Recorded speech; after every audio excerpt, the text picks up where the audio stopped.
Toptv, truth of the people.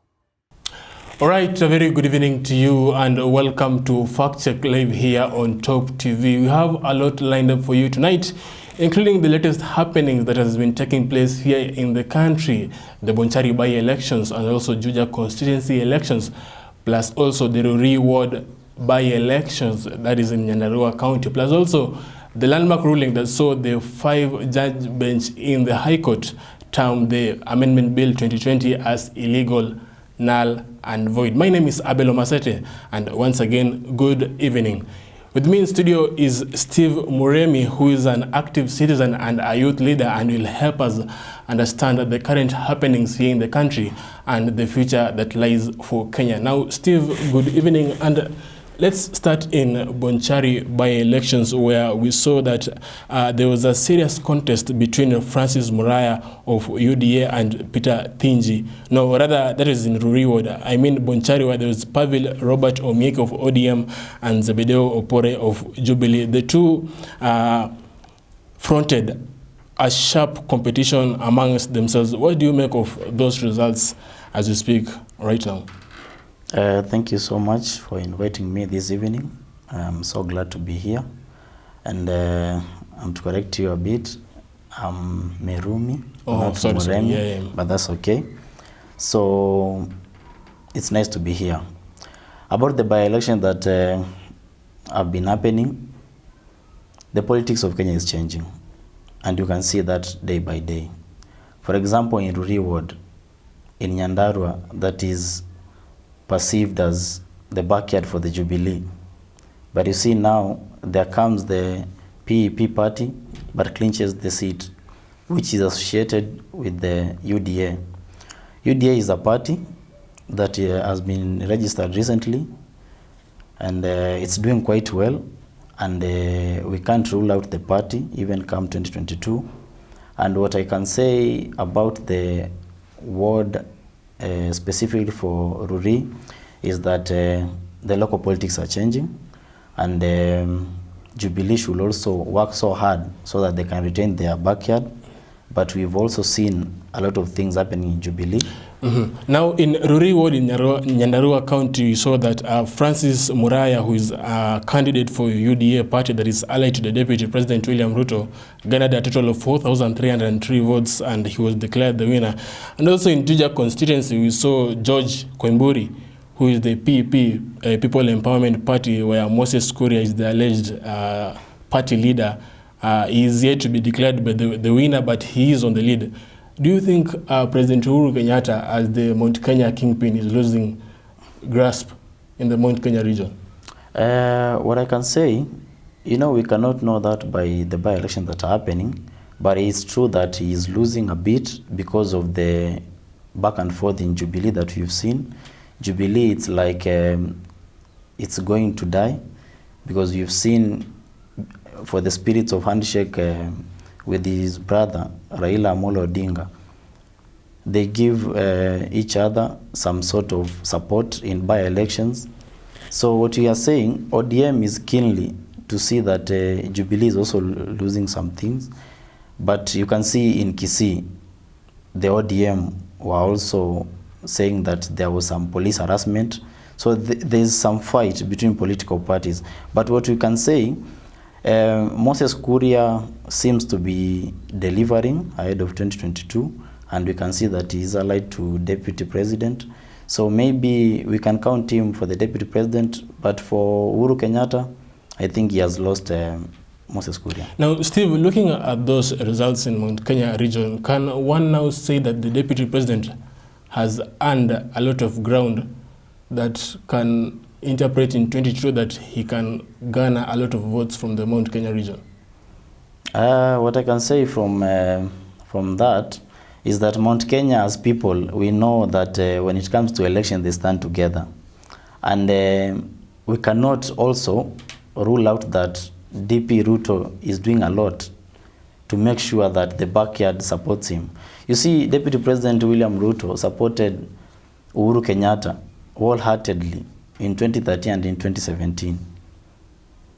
And so there are some people on the ground, they feel that it is a time to give back some sort of reward to Mr. Ruto. But you see what happened to Sagana conference. It was a 3-day that changed everything on BBI, and everybody came to support Uhuru Kenyatta, the president. So what we can say is that come 2022, we are very sure that Kikuyu might unite, but as I've said, politics has changed. We have seen that even the MPs, member of county assemblies, have been allied to Mr. Ruto. It has never been seen to be like that at past. So what you are saying, in future, Ruto will get some votes from Mount Kenya, but not that high. Definitely, Steve, calling it the way as he sees it. Now, this is Toptv live on air, and the show is called Factcheck. You can weigh in by sending in your messages at Toptv and also at Abel Omasete. That is my handle, and I'll be sampling your views as the show goes on. Now, Steve, President Uhuru Kenyatta's tenure is coming to an end in 2022. Now, there has been talks that maybe former Kiambu Governor William Kabogo or even Peter Kenneth could be the likely contenders to succeed him as Mount Kenya Kingpin. What do you make of that? And also the fact that Moses Kuria did deliver yesterday in Georgia constituency. What I can say from the Mount Kenya kingship, kingpinship, Uhuru Kenyatta is still the kingpin.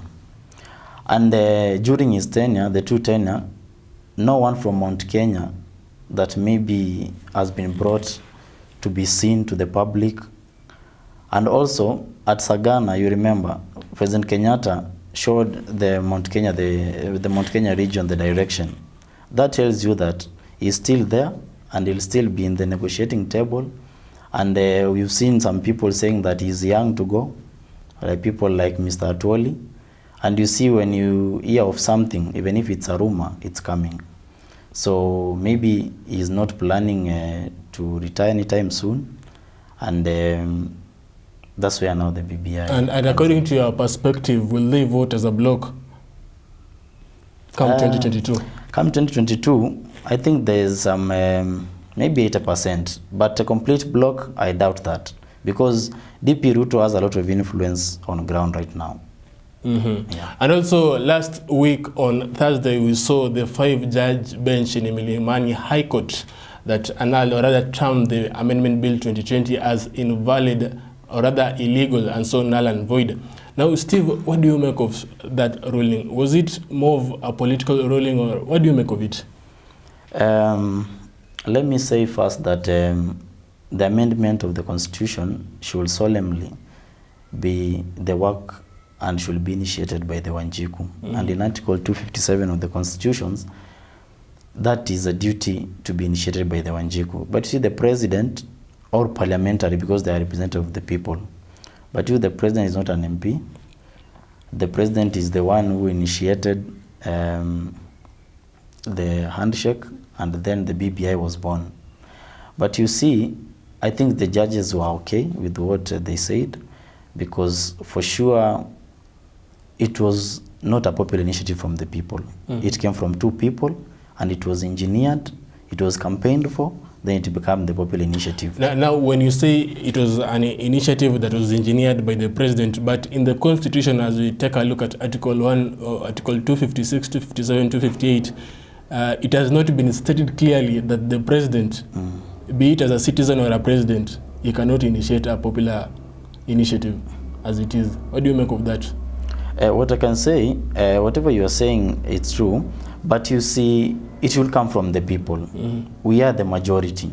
We are the one who speak. We are the one who have burdens. We are the one whom we are being led. So we are the ones to tell Mr. President, do this, then he can initiate from there. All our parliamentarians.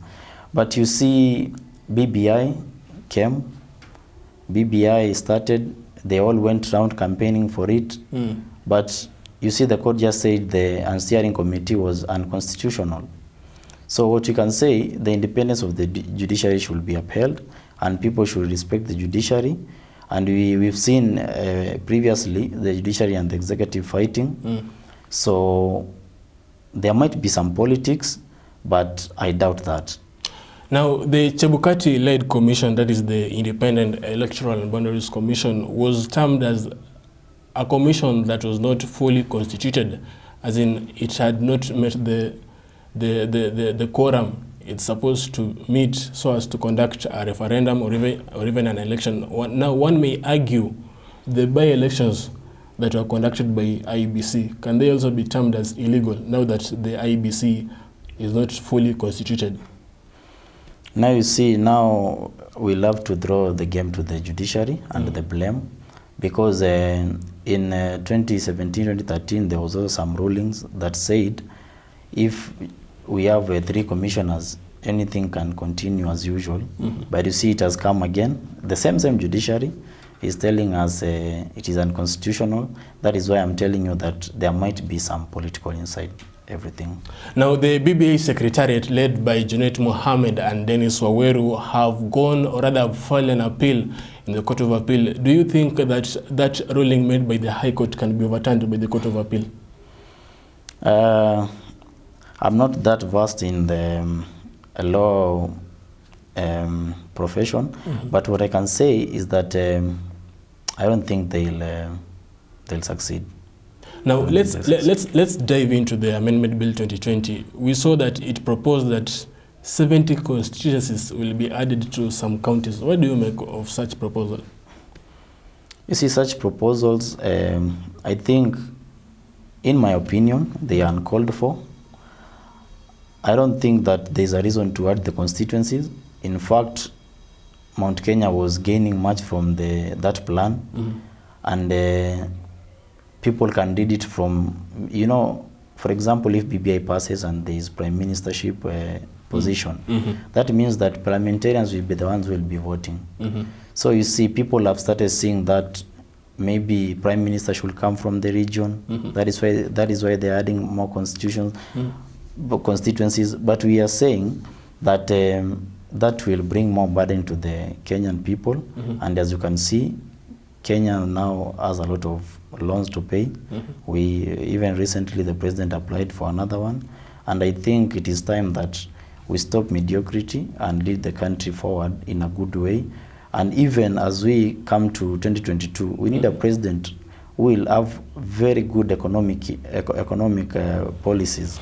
But now then, Steve, one may argue, or how can you convince those of the mind that we want to pass this Amendment Bill 2020 because it increases the revenue from 15 to 35%? How can you convince that? How can you convince that person that BBA is not the way to go?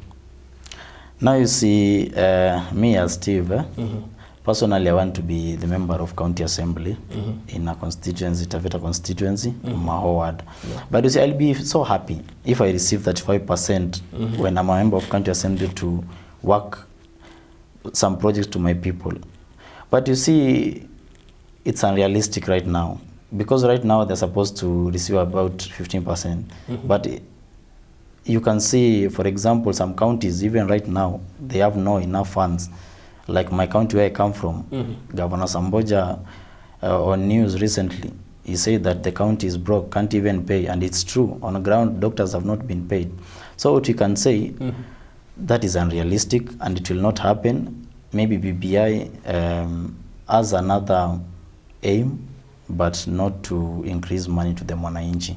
Because we have seen, even for the President Uhuru, the debt has been so high because he is the one who started to implement the new constitution. So there were MCAs, there's this CAS. So you see all of that, making him to go and borrow. So tell me about now that 5%. It will be a mess. Definitely, this is a fact check. Make sure you weigh in your voices on fact check hashtag using the hashtag fact check, and also you can tag me at Abel Omasete at Toptv. We're going for a short break. See you on the other side.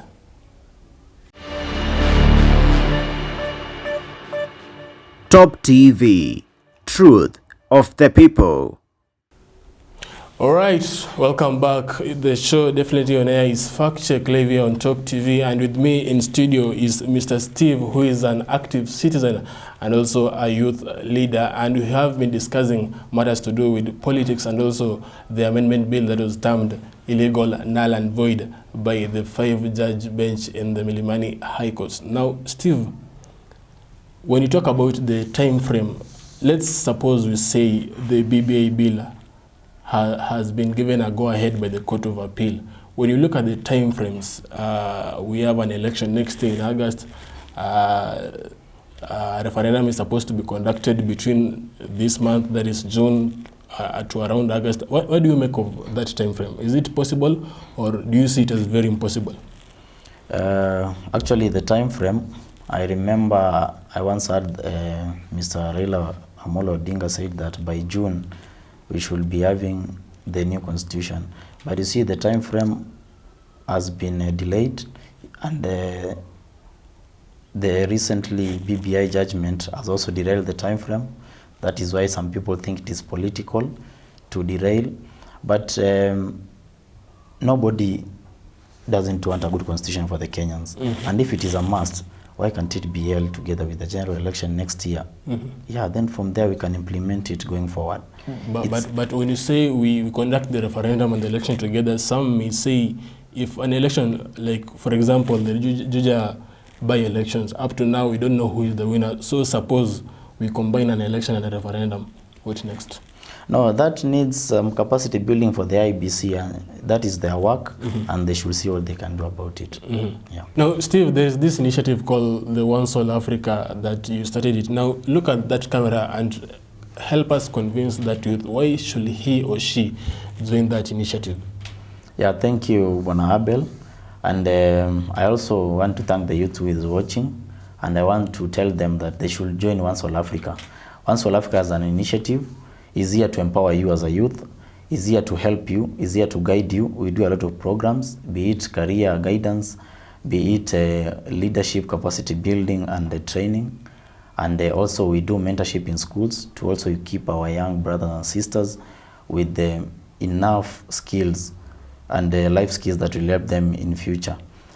The registration is free. You need not to pay anything. You just have to fill the registration form, which can also be sent to you. And by the end of this year, we should be registering and launching the Taveta constituency chapter of One Soul Africa, which we are going to also reach the youth who are there and also other people and help the community. Because in Taveta constituency, you also need to upgrade our education levels. So we need to do more of mentorship programs, more of youth-led programs, because as for youths, we are the leaders of today and tomorrow. Now, even as we wind up, I want you to talk about, I think maybe in 2022 you have hinted that you'll be contesting for to be an MCA in Taveta. Why will you want to be an MCA? So thank you for the opportunity, Bwana Abel, and I want to speak to the people of Mao Ward and tell them why they should vote for me. Na ningependa pia nichukue fursa hii kwa sasa niongee kwa lugha ya Kiswahili, ndio kila mmoja kule, awe mzee, awe mtoto mdogo, awe kijana, aweze kunisikia. Ningependa kuwarai kwamba ifikiapo mwaka 2022 mkaze kunipigia nikaweze kuwa mwakilishi wadi wenu. Tazama, ni wadi ambayo katika maendeleo bado iko nyuma, na imefika ni wakati sasa kubadilisha uongozi. Nipende kusema kwamba kukuwa mwakilishi wadi, mambo ni mengi. Kuna mambo kule bungeni ambayo unafaa kuyafanya. Kuna maendeleo huwezi yaleta kama hujapeleka miswada na ikapitishwa kule bungeni ili tukaweze kupata sheria bora. Vile vile mimi nimeweza kuwa kiongozi kwa siku mingi toka shule. Nikiwa katika shule ya upili pale Kitobo, nikaweza kuwa mwanafunzi ambaye pia alikuwa ni kiongozi wa wanafunzi wengine. Nilivyoenda katika college pia nikawa kiongozi wa wanafunzi. Na katika shughuli zote nilizozifanya katika kundi hili la One Soul Africa, pia ninafikiri imefika ni wakati sasa niingie katika siasa hii ili nikaweze kuwaongoza vizuri watu wangu, kwa maana tumepitia mambo mengi siku mingi, na ni wakati sasa inabidi tubadilishe mwelekeo wetu. Tazama sasa tunataka kufanya siasa si za ugawanyifu kikabila, tunataka siasa za kutuleta pamoja, siasa za matumaini, siasa ambazo zitatufanya sisi kama wananchi tukaweze kukua.